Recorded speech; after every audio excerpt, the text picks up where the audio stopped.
Le président de la République, Bassirou Diomaye Faye, a demandé au ministre des Forces armées, Birame Diop, de mettre en place une nouvelle doctrine militaire qui sera accompagnée d'une nouvelle politique de défense pour les forces armées du Sénégal. Un événement qui s'inscrit dans l'actualité concernant le retrait des bases militaires françaises dans certains pays africains, notamment le Tchad, la Côte d'Ivoire et le Sénégal.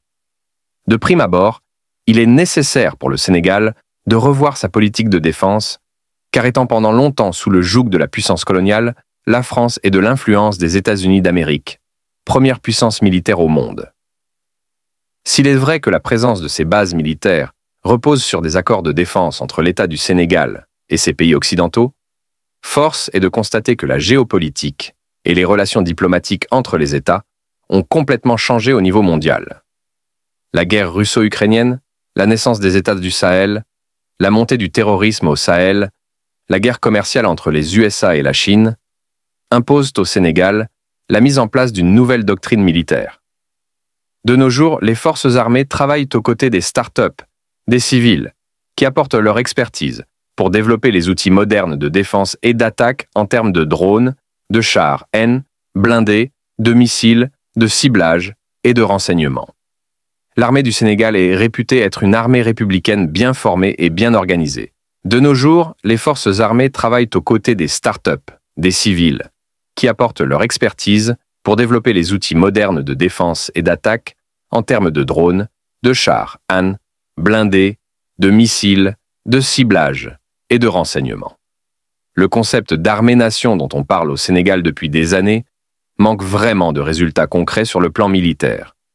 À notre avis, l'armée nationale n'a jamais réussi à nouer un partenariat fort entre elle et les entrepreneurs, et de manière générale avec la jeunesse du pays à travers des activités de créativité et de contribution aux armées.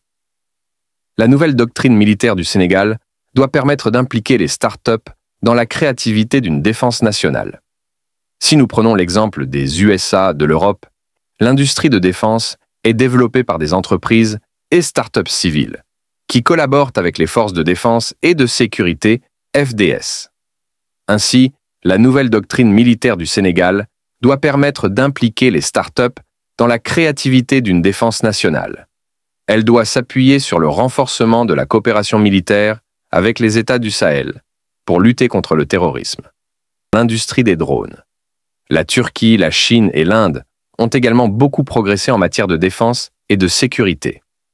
Nous pouvons profiter de nos excellentes relations que nous avons actuellement pour renforcer ce partenariat.